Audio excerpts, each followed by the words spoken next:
Assalamualaikum warahmatullahi wabarakatuh. Kelompok 4 atau perwakilan dari OCA Cookies ingin mempresentasikan bisnis model kanvas yang telah kami buat. Yang berpresentasi pada hari ini ada saya sendiri dan rekan saya Nahwa Zulfa Afika, Sahda Fitri Salsabila, lalu ada Afifah Nur Cahyani, dan ada Fitri Cahya. Next. Selanjutnya ada outcome. Di sini saya akan membahas mengenai apa saja yang akan dibahas di dalam presentasi ini. Yang pertama ada bisnis model kanvas, lalu yang kedua ada aspek pemasaran, yang ketiga ada produksi, lalu masuk ke sumber daya manusia, dan yang terakhir ada keuangan. Next. Kita masuk ke bisnis model kanvas. Untuk bisnis model kanvas bisa dilihat di layar. Saya akan membahas mengenai apa aja yang ada di sini. Yang pertama itu ada value proposition. Untuk value proposition ini merupakan nilai jual produk sehingga produk kita ini bisa dilihat daripada produk kompetitor. Lalu masuk ke customer segment. Untuk customer segment sendiri, ini ada berkaitan dengan value proposition tadi. Di sini ada target konsumen yang telah kita buat, seperti bisa dilihat itu ada karyawan, lalu mahasiswa, terus laki-laki, perempuan, dan lain-lainnya. Masuk ke customer relationship. Untuk customer relationship ini setelah menentukan value proposition dan segmentasi konsumen tadi, cari cara untuk dekatin konsumennya gitu. Jadi bagaimana cara kita untuk meraih konsumen gitu. Setelah customer relationship masuk ke channel. Channel ini adalah cara kita untuk mendekati konsumen tadi dengan menyediakan beberapa platform gitu. Misalnya platform media sosial, lalu ada layanan pesan antar, lalu juga kita memasukkan produk kita di kafe atau di rumah makan yang memungkinkan gitu. Masuk ke key activity. Untuk key activity ini adalah aktivitas bisnis yang kita jalankan sehari-hari gitu. Selanjutnya masuk ke key resource. Ini adalah sumber daya yang kami gunakan. Nanti untuk sumber daya yang kami gunakan apa saja akan dibahas oleh rekan saya. Selanjutnya ada key partner. Untuk key partner sendiri, di sini kita bisa lihat di sini ada supplier bahan baku, lalu ada pemilik kafe atau resto kalau misalnya memang kita menitipkan produk kita ke kafe atau resto, lalu juga ada platform layanan pesan antar, lalu atau kita juga sendiri menyediakan layanan pesan antar dari kita sendiri gitu. Selanjutnya ada cost structure. Untuk cost structure ini adalah skema finansial yang membiayai operasional perusahaan gitu.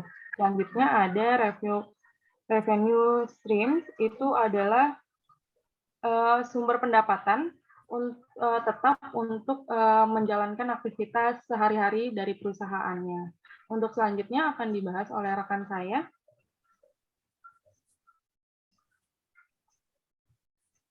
Nah, di sini ada aspek pemasaran. Untuk aspek pemasaran ini kita dalam STP ini kita membagi beberapa bagian untuk segmentasinya. Demografi sendiri, perempuan atau wanita berusia sekitar 15-20 tahun. Untuk geografis, pembeli atau pelanggan yang berdomisili di Depok, Jakarta, dan sekitarnya. Lalu untuk psikologis, ini pembeli yang memiliki minat atau menyukai makanan ringan dengan rasa yang manis. Kemudian untuk perilaku sendiri, pembeli atau pelanggan yang berasal dari kalangan mahasiswa dengan berpenghasilan di bawah 1 juta per bulan dan pengeluaran sekitar 300 per bulan. Untuk targeting sendiri, perempuan atau wanita yang berusia 15-20 tahun yang berdomisili di Depok, Jakarta, dan sekitarnya. Sedangkan untuk positioning, kita menggunakan varian rasa yang menarik atau banyak pilihan, kemudian dibuat dengan menggunakan bahan-bahan pilihan, lalu terjamin kualitasnya, karena dalam proses produksi kita melalui banyak tahap dan melakukan pengecekan secara berkala, lalu untuk harga terjangkau dan relatif murah. Next. Selanjutnya, lalu untuk pemasaran 4P ini, dalam produknya kita memproduksi cookies varian rasa seperti coklat, kopi, original, dan lain-lain. Kemudian untuk harga, kisaran dari 10.000 hingga 20.000 dan bisa berubah tergantung pesanan. Kemudian untuk tempat sendiri, kita produksi di minimarket atau toko-toko fisik, kemudian platform sosial media seperti Instagram, Facebook, WhatsApp, kemudian e-commerce platform seperti GoFood, GrabFood, dan Shopee Food. Lalu untuk promosinya, kita melalui promosi di sosial media, kemudian kita juga bekerja sama dengan influencer atau public figure, lalu menjadi sponsorship untuk beberapa acara, kita juga melakukan iklan di sosial media dan melakukan endorsement. Selanjutnya ada produksi. Yang pertama ada bahan baku, yaitu mentega, gula pasir, gula palem, ekstra vanila, telur, tepung terigu, protein sedang, garam, baking powder, baking soda, cocoa chip, Ovaltine, crunchy cream. Lalu ada bahan penolongnya, ada cocoa powder, tepung biji nangka, baking paper. Nah, untuk lini produk cookies ini yang kami jual ada varian coklat, kopi original, matcha, dan keju. Selanjutnya dibacakan oleh rekan saya. Oke, baik, selanjutnya adalah sumber daya manusia. Seperti yang kita tahu, sumber daya manusia ini merupakan satu elemen yang paling penting juga agar sebuah bisnis dapat berjalan dengan baik. Di sini Ocha Cookies membagi SDM-nya menjadi 5 bagian, yakni ada bagian produksi, bagian teknis, bagian administrasi dan keuangan, bagian frontliner, dan bagian pemasaran. Oke. Mari kita bahas satu persatu dari bagian produksi. Pada bagian produksi, kita berperan menentukan bahan yang digunakan untuk produksi, proses baking dari bahan mentah hingga jadi, juga menentukan variasi produk yang akan dibuat. Lalu bagian teknis ini masih ada kaitannya tentang bagian produksi, yakni terkait alat dan mesinnya. Pada bagian teknis, kita melakukan pemeriksaan dan alat-alat secara berkala, mesin dan alat-alat secara berkala. Kemudian juga memperbaiki dan maintenance mesin dan alat-alat produksi, juga memantau quality control. Terus ada bagian administrasi dan keuangan, itu mengurus terkait administrasi perusahaan, pencatatan penjualan dan arus kas perusahaan, juga membuat laporan keuangan perusahaan. Bagian frontliner bertanggung jawab terhadap penjualan di toko, melayani konsultasi dan pesanan pelanggan, juga melaporkan sisa stok produk kepada baker. Bagian pemasaran itu ada berperan dalam promosi produk, melakukan inovasi, penjualan, dan variasi produk, juga mengontrol akun sosial media perusahaan. Next. Ya, di sini kita akan membahas terkait aspek keuangan. Tentunya aspek keuangan itu sangat penting dalam hal perusahaan. Untuk menjalankan suatu perusahaan pasti memerlukan atau dalam perusahaan itu pasti memerlukan suatu kebijakan ataupun proses dalam hal keuangan itu sendiri. Untuk menentukan atau sebelum kita menjual produk tersebut, tentunya kita perlu menentukan harga jual untuk produk tersebut. Dalam menentukan harga jual tersebut, ada beberapa elemen yang kita bahas, yaitu pertama bahan baku. Itu kita asumsikan untuk harian itu kita menggunakan bahan baku atau memproduksi Ocha ini sebanyak 3 kali dalam sehari, dan untuk bulanan itu 20 hari kerja, sehingga dapat atau menunjukkan nilai Rp488.440 per hari, dan untuk bulanan yaitu Rp19.537.600. Dan untuk tenaga kerja itu baik ada bulanan dan juga upah karyawan. Dan untuk harian sebesar Rp300.000 dan untuk bulanan Rp6 juta. Selanjutnya ada biaya overhead, yaitu untuk harian Rp25.000 dan untuk bulanan yaitu Rp500.000. Selanjutnya ada biaya penyusutan baik itu dari alat dan mesin dan lain sebagainya. Itu dilihat dari menunjukkan nilai Rp4.632.000 untuk harian dan untuk bulanan sebesar Rp92.639. Dan untuk biaya sewa, baik itu sewa motor maupun sewa rumah atau kontrakan, itu sebesar 80.000 untuk harian, dan untuk bulanan itu Rp1.600.000. Dan untuk menentukan harga pokok produksi, kita dapat menjumlahkan elemen-elemen yang saya sebutkan, yaitu untuk harian menunjukkan angka atau menunjukkan nilai Rp898.072, dan untuk bulanan yaitu Rp27.730.239. Selanjutnya kita memproduksi ocak cookies ini per hari itu 75 pieces, dan untuk bulanan itu 1.500 pieces. Sehingga untuk menentukan harga per unitnya, kita dapat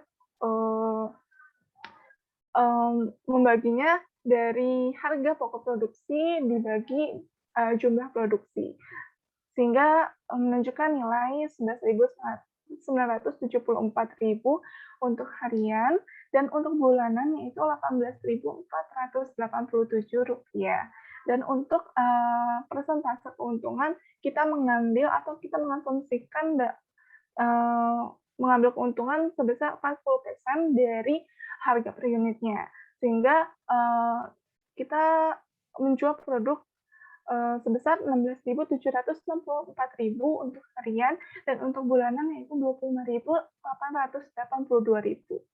Rp25.882. Sehingga untuk pembulatannya yaitu Rp17.000 untuk harian, dan untuk bulanan yaitu Rp26.000. Selanjutnya, dalam menjalankan suatu perusahaan, pasti kita ingin mendapatkan keuntungan. Tapi di sisi lain juga dalam hal berbisnis pasti adanya kerugian, sehingga perusahaan perlu mengetahui keadaan perusahaan itu profit atau loss. Untuk mengetahui profit atau loss dalam hal keuangan, kita perlu menghitungnya dengan elemen-elemen berikut ini, yaitu melihat dari penjualan. Kita asumsikan bahwa kita mendapatkan penjualan sebesar Rp1.275.000 dalam harian, dan untuk bulanan yaitu Rp39 juta. Dan juga ada perhitungan HPP yang sebelumnya kita sudah cari, yaitu senilai Rp898.072 untuk harian, dan untuk bulanan yaitu Rp27.730.239. Sehingga untuk mendapatkan atau menentukan laba atau ruginya, kita dapat menentukannya dengan penjualan dikurang HPP, sehingga muncul atau kami mendapatkan nilai Rp376.928.000 untuk harian, dan untuk bulanan yaitu Rp11.269.761. Dan kita berasumsikan ini adalah laba, karena penjualannya itu lebih besar dibandingkan HPP-nya. Kemudian setelah kita menentukan HPP, kita juga perlu mengetahui atau menganalisis kebutuhan modal yang kita butuhkan untuk menjalankan perusahaan OCA itu sendiri. Kita untuk modal itu terdiri dari aset berwujud, yaitu senilai Rp2.445.000, kemudian aset tak berwujud yaitu Rp1.000.000, dan untuk total aset keseluruhan senilai Rp3.445.000. Kemudian kita juga ada modal kerja, yaitu didapatkan dari HPP dikurang penyusutan dibagi 10. Kenapa dibagi 10? Karena kita mengasumsikan bahwa kami membelanjakan atau kami berbelanja 10 kali pembelanjaan dengan senilai Rp2.763.760, sehingga total kebutuhan modal keseluruhannya itu Rp6.208.760. Dan setelah kita mengetahui analisis terkait keseluruhan modal yang kita butuhkan, kita juga perlu mengetahui modal itu didapatkan dari mana. Untuk OCA sendiri, kita mendapatkan modal dari beberapa investor. Di antaranya yang pertama, OCA dengan persentase 40% senilai Rp2.483.504. Kemudian MEIFA persentase 35% dari modal keseluruhan, yaitu Rp2.173.066. Kemudian REZO persentase 15%, yaitu senilai Rp931.314. Dan terakhir yaitu HEFNIA sebesar 10% atau senilai Rp620.876.